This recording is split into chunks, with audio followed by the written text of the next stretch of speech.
우리는 흔히 피는 물보다 진하다고 말하며 가족이라는 이름 아래 모든 죄와 과오가 씻겨 내려갈 것이라는 막연한 도덕적 환상을 품고 삽니다.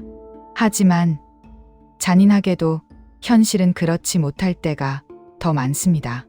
경기도 외곽의 허름하고 가파른 달동네 골목길.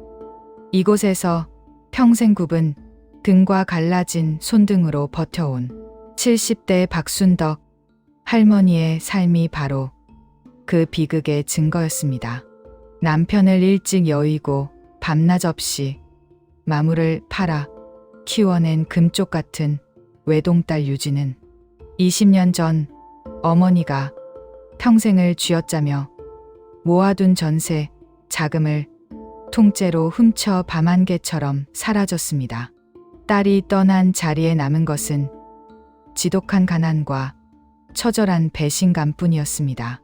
얼어붙은 방구석에서 삶의 끈을 놓으려던 순덕 할머니를 붙잡은 것은 생판남이었던 옆집 이웃 조복자 할머니였습니다. 복자는 순덕을 부둥켜 안고 그녀는 죽었다 생각하고 우리 둘이 억척같이 살아보자며 무너진 순덕을 일으켜 세웠습니다. 그렇게 두 노인이 서로의 거친 손을 아끼며 살아온 지 강산이 두 번 변한 세월.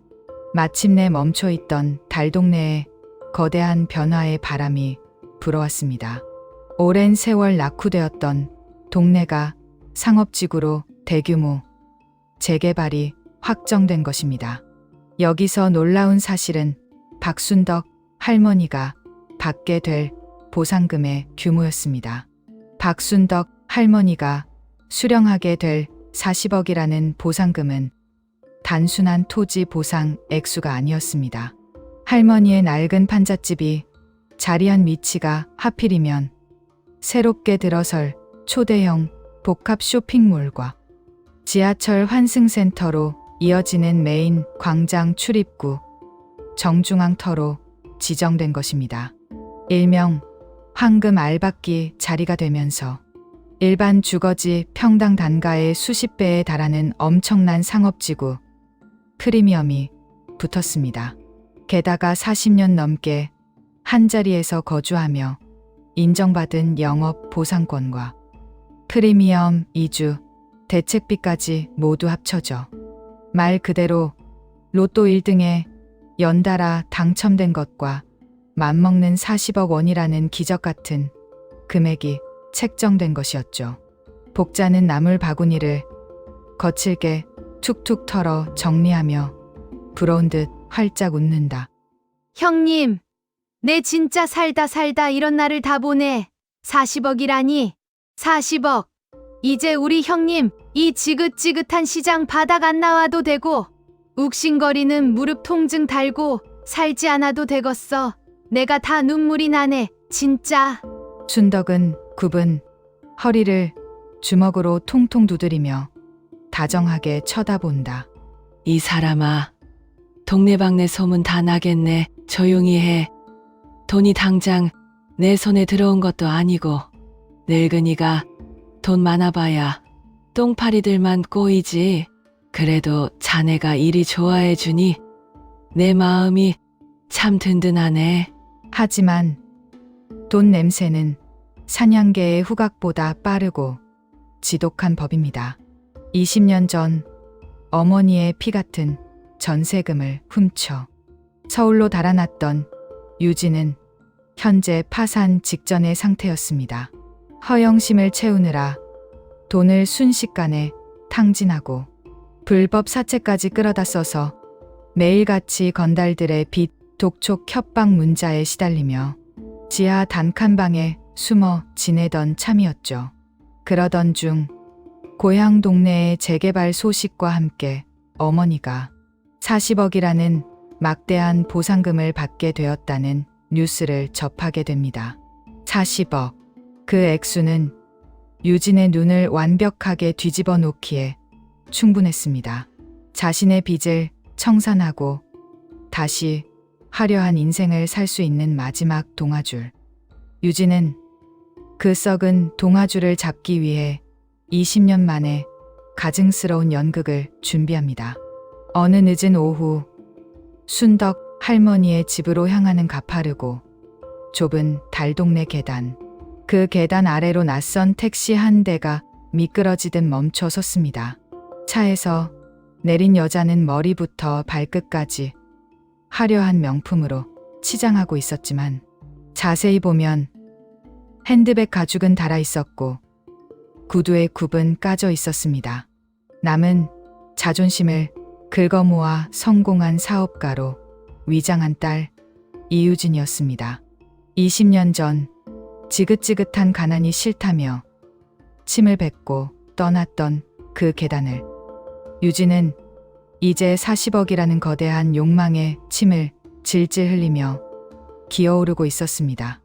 유진은 가쁜 숨을 몰아쉬며 땀에 젖은 앞머리를 신경질적으로 쓸어 넘긴다. 번쩍이는 가짜 명품 가방을 든 유진이 숨을 헐떡이며 멈춰 섰습니다. 그녀의 얼굴에는 어머니를 향한 그리움 따위는 단 한 줌도 없었습니다. 오직 40억이라는 거대한 돈을 향한 괴걸스러운 탐욕만이 이글거리고 있을 뿐이었습니다. 유진은 코를 틀어막고 인상을 구기며 구두에 묻은 흙을 신경질적으로 털어낸다. 아우, 냄새 이놈의 빈민초는 20년이 지나도 썩은 내가 진동을 하네. 팔이 꼬이는 것 좀 봐. 내가 진짜 40억 아니었으면 이 딴 쓰레기장 근처에는 발도 안 들였을 텐데. 빨리 도장만 찾아서 떠야지, 원. 유진은 주머니에서 작은 거울을 꺼내 눈 밑에 인공 눈물을 몇 방울 떨어뜨렸습니다. 그리고는 1초 만에 비련의 여주인공으로 돌변해 녹슨 철대문을 부서질 듯 두드리기 시작했습니다. 유진은 대문을 쾅쾅 치며 콧소리가 잔뜩 섞인 가짜 울음을 터뜨린다. 엄마 안에 있어. 나야, 유진이. 엄마 딸 유진이가 드디어 돌아왔어. 열리는 소리와 함께 대문이 열리고 백발이 성성한 순덕 할머니와 옆집 복자 할머니가 모습을 드러냈습니다. 유진은 다짜고짜 순덕을 향해 몸을 던졌습니다. 하지만 그녀의 행동은 묘하게 어색했습니다. 유진은 순덕을 와락 끌어안는 척하지만 노인 특유의 체취와 생선 냄새가 훅 끼쳐오자 반사적으로 미간을 심하게 찌푸리며 고개를 등 뒤로 돌려 숨을 참는다. 엄마. 내가 너무 늦었지? 그동안 사업이 너무 바빠서 못 샀어. 엄마 보고 싶어서 매일 밤 울었단 말이야. 복자는 기가 막힌다는 듯 코방귀를 뀌며 위아래로 매섭게 훑어본다. 아이고, 참나. 해가 서쪽에서 뜨겄네.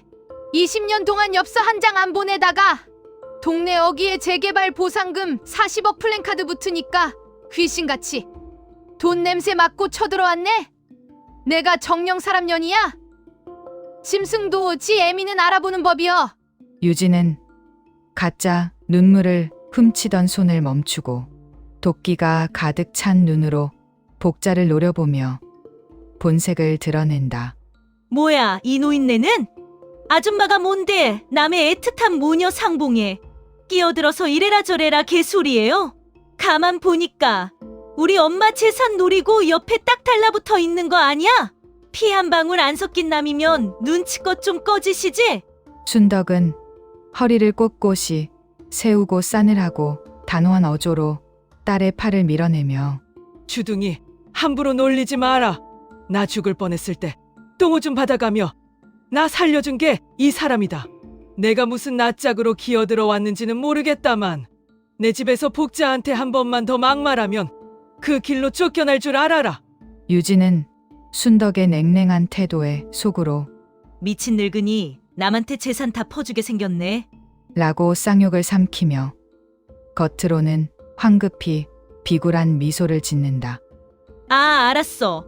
내가 엄마 걱정돼서 이상한 사기꾼들이 엄마 돈 뜯어갈까봐 예민해서 그랬어. 들어가자. 응. 집 안으로 들어선 유진은 방바닥에 깔린 곰팡내 나는 장판과 낡은 세간살이를 보며 노골적으로 질색했습니다.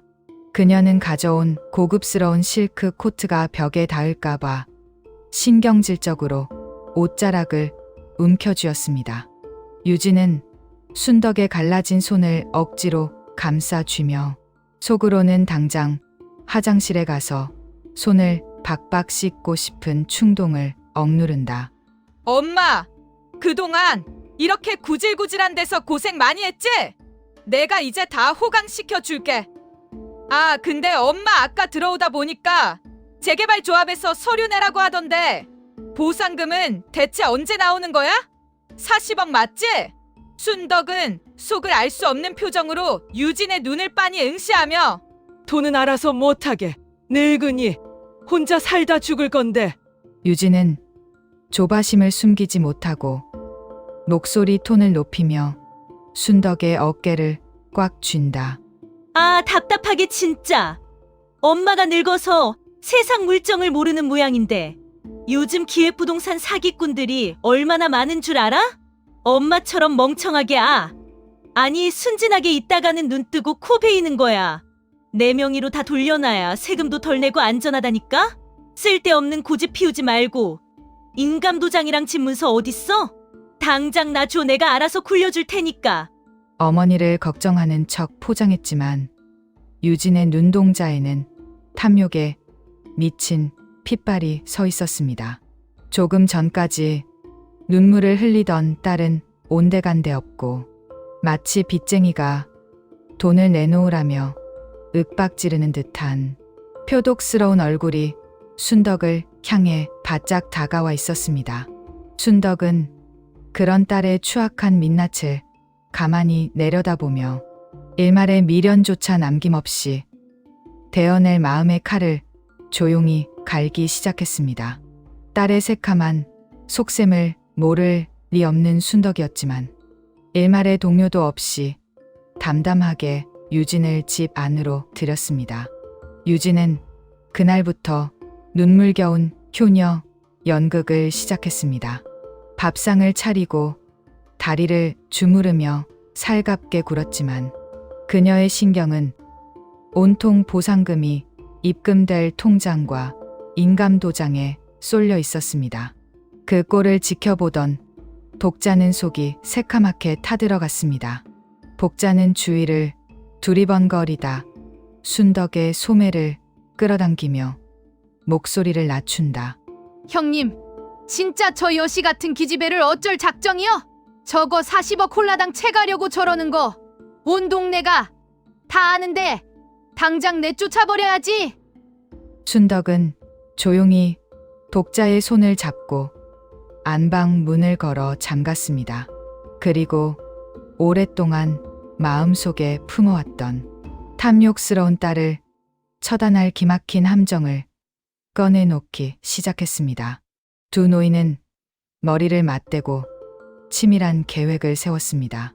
순덕은 서랍장 깊은 곳에서 붉은 인주를 꺼내며 결연한 표정을 짓는다.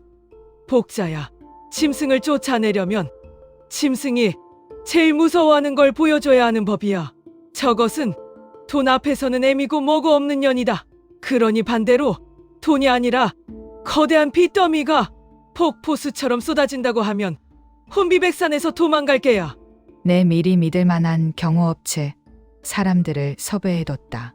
다음 날 오후 순덕의 안방에 건장한 체격의 사설 경호업체 팀장 최태석이 은밀하게 방문했습니다. 세 사람은 방바닥에 모여 앉아 자자 사체 서류를 위조하는 작업에 돌입했습니다. 태석은 가짜 차용증에 붉은 지장을 찍어주며 사람 좋게 씩 웃는다. 어르신, 제가 명색이 경호업체 팀장인데 이런 문서 위조는 태어나서 처음 해봅니다. 원금 10억에 복리 이자 붙여서 도합 20억이 정도면 될까요? 복자는 태석의 어깨를 툭 치며 호탕하게 웃어젖힌다. 아유, 최 팀장. 글씨가 너무 얌전하잖아. 좀 더 삐뚤빼뚤하게. 아주 악질 고리대금업자가 휘갈겨 쓴 것처럼 무시무시하게 적어봐. 그리고 이따가 밤에 쳐들어올 때는 문짝이 날아갈 것처럼 뻥차고 들어와야 혀. 알았지? 치밀한 각본과 리허설을 마친 며칠 뒤 야심한 밤, 하늘이 구멍 난 듯 억수 같은 비가 쏟아지고 있었습니다. 거실에 마주 앉아 과일을 먹던 유진은 마침내 본색을 드러내며 보상금을 자신의 명의로 돌리자는 뻔뻔한 제안을 늘어놓았습니다. 바로 그때 순덕이 갑자기 과일 칼을 바닥에 떨어뜨리며 통곡하기 시작했습니다. 순덕은 가슴을 쥐어짜며 숨이 넘어갈 듯 벽에 기대어 쓰러지는 신용을 한다. 아이고, 유진아. 얘가 와서 고맙긴 하다만 사실 어미가 너한테 엄청난 죄를 지었다. 보상금은커녕 그 보상금 옆배로 불려준다는 기획부동산 조합장 놈팽이 말에 속아서 내 인감 도장과 신분증을 통째로 넘겨줬지 뭐냐. 사기를 당했어. 복자는 바닥을 두 손으로 탁탁 치며 목청을 높여 서럽게 통곡한다. 아이고 형님.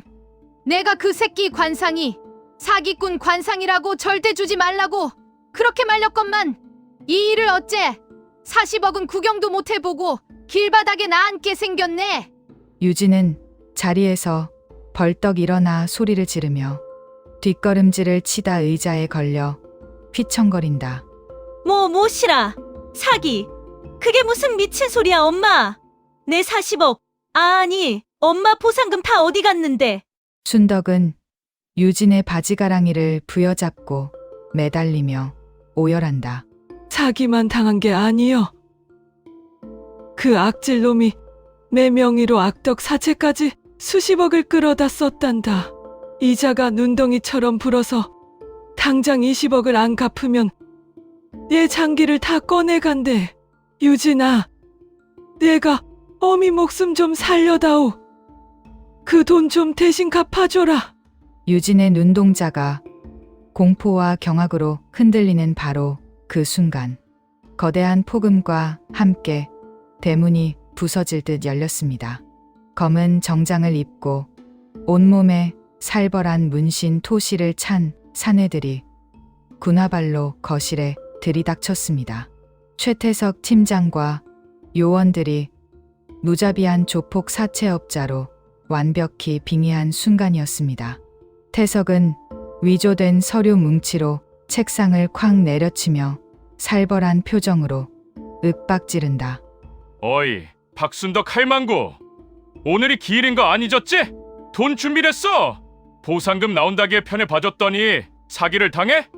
당장 안 내놓으면 오늘 뼈도 못 추릴 줄 알아. 복자는 사시나무 떨듯 태석의 바짓가단을 붙잡고 싹싹 비는 신용을 한다. 아이고 사장님. 서울에서 내려온 대박 터진 사장님이요. 요 형님 친딸내미가 돈이 아주 썩어나게 많은 게 얘가 다 갚아줄 거구만요. 태석은 손가락으로 유진의 미간 앞을 위협적으로 콕 찍으며 다가간다.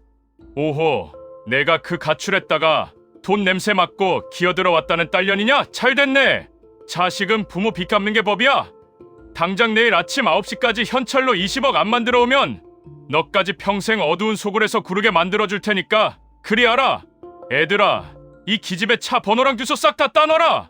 유진은 사색이 된 얼굴로 순덕의 손을 거칠게 뿌리치며 악에 받쳐 소리친다. 이거 나요, 나. 내가 왜 20년 전에 인연 끊고 살던 노인네가 무슨 엄마야? 당신이 사채업자한테 장기가 털리든 나랑 무슨 상관인데. 내가 그 돈을 왜 갚아? 엄마 곁을 평생 지키겠다며 이선 가득한 눈물을 흘리던 가짜 효녀의 지독한 미천이 까발려지는 순간이었습니다. 최태서 일당이 내일 아침 다시 오겠다는 경고를 남기고 사라지자 조폭들이 휩쓸고 지나간 거실은 죽은 듯이 고요해졌습니다. 안방에서는 충격을 받아 쓰러진 척하는 두 노인의 숨소리만 들려올 뿐이었습니다. 거실에 홀로 남겨진 유진의 동공은 극도의 공포와 혼란으로 미친 듯이 흔들리고 있었습니다. 시계 바늘이 새벽 2시를 가리키고 창밖으로는 세상을 집어삼킬 듯 억수 같은 장대비가 쏟아져 내렸습니다. 유진은 온몸을 바들바들 떨며 짐가방 지퍼를 신경질적으로 열어젖힌다. 돌았어. 진짜 미쳤지? 내가 여길 왜 와서 이 생고생이야? 40억은커녕 당장 조폭들한테 칼침 맞고 섬에 팔려가게 생겼잖아. 조금 전까지만 해도 어머니를 모시겠다며 악어의 눈물을 쏟아내던 입에서는 이제 차마 입에 담지 못할 폐륜적인 쌍욕이 흘러나왔습니다. 유진의 머릿속에는 오직 도망쳐야 한다는 짐승 같은 생존 본능만 번뜩였습니다.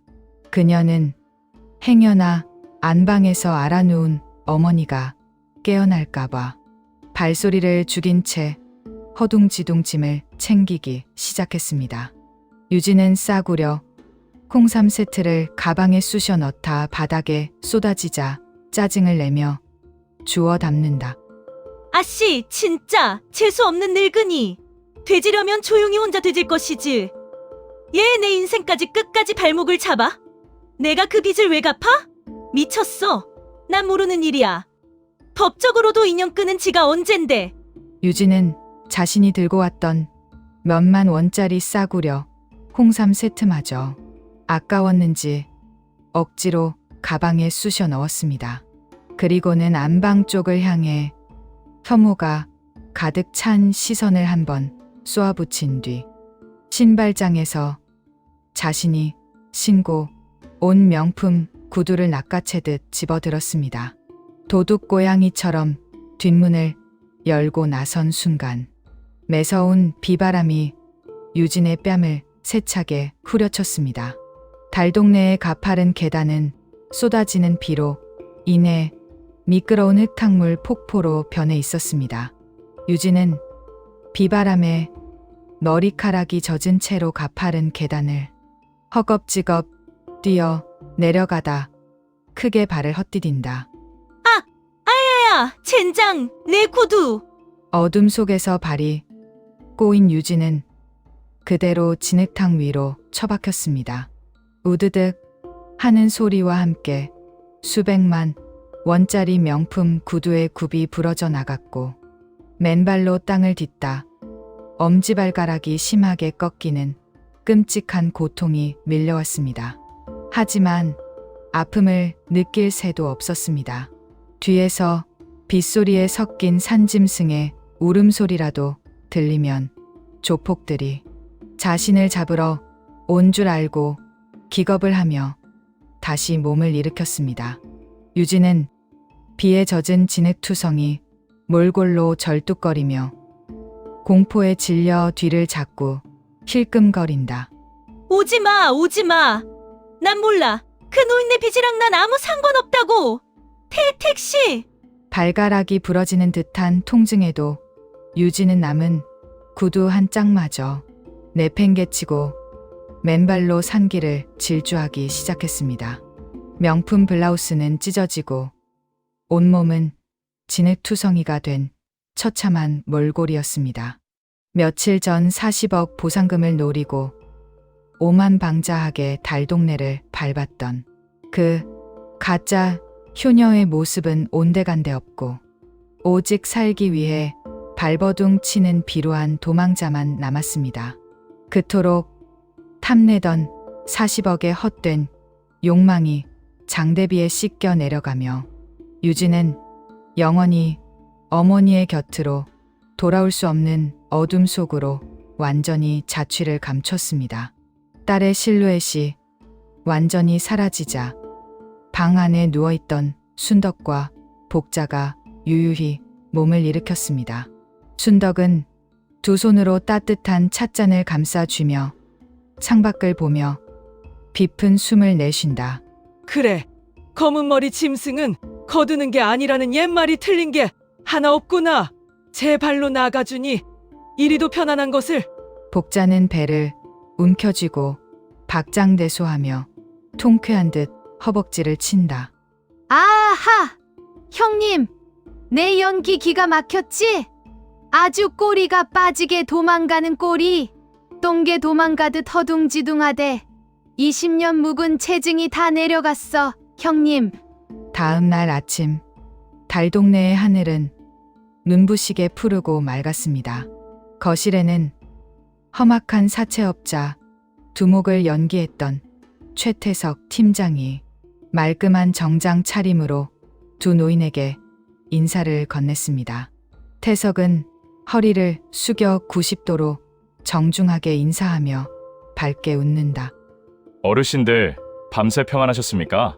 따님은 새벽에 산길로 도망치시길래 저희 대원들이 후레쉬를 비추며 쫓아가는 신용을 해뒀습니다. 아주 기겁을 하고 흙탕물에 구르면서 맨발로 도망가더군요. 다시는 얼씬도 못할 겁니다. 며칠 후 재개발 조합 사무실 문을 나서는 두 할머니의 얼굴에는 황혼의 햇살보다 눈부신 미소가 가득했습니다. 순덕의 통장에는 40억 원의 재개발 보상금이 온전히 찍혀 있었습니다. 참으로 씁쓸하면서도 지독한 현실의 풍자가 아닐 수 없습니다. 우리 사회는 자본이 천륜을 앞서고 돈 냄새가 나면 부모, 자식 간의 천륜마저 한낱 비즈니스 계약서처럼 전락해버리는 황금만능주의 시대입니다. 20년간 부모의 생사조차 묻지 않던 자식이 재개발이라는 자본의 신호탄의 효녀로 위장해 돌아오는 이 서글픈 세태는 물질의 영혼을 팔아넘긴 인간 군상들의 추악한 민낯입니다. 하지만 박순덕 할머니의 선택은 이 비정한 시대를 살아가는 우리 모두에게 거대한 죽비를 내리치는 현명한 결단이었습니다. 만약 할머니가 그래도 내 핏줄인데라는 미련한 정에 이끌려 딸을 받아주었다면 40억 원은 파산 직전인 딸의 빚 잔치와 허영심으로 순식간에 탕진되었을 것입니다. 돈이 바닥나는 순간 딸은 또다시 노모를 방치한 채 도망쳤을 것이며 할머니는 처참하게 무너졌을 것입니다. 혈연이라는 허울 좋은 독을 과감히 잘라내고 진짜 내 사람을 지켜낸 할머니의 판단은 자산을 지킨 것을 넘어 자신의 존엄과 삶의 평화를 완벽하게 수호해낸 위대한 지혜의 예시입니다. 이제 박순덕 할머니와 조복자 할머니가 걸어갈 앞날은 눈부신 독립의 여정입니다. 피 한 방울 섞이지 않았어도 서로의 손을 놓지 않았던 두 노인은 이제 마당 넓은 전원주택에서 평화로운 황혼의 축제를 즐길 것입니다. 가짜 혈육의 얄팍한 사기극을 통쾌하게 물리치고 진정한 연대와 연륜의 힘으로 개척해 나갈 두 분의 앞날에 찬란한 축복을 보냅니다. 이것이야말로 물질의 노예가 되지 않고 인생의 진정한 평온을 지켜낸 노년이 맞이할 수 있는 가장 아름다운 삶의 창가입니다.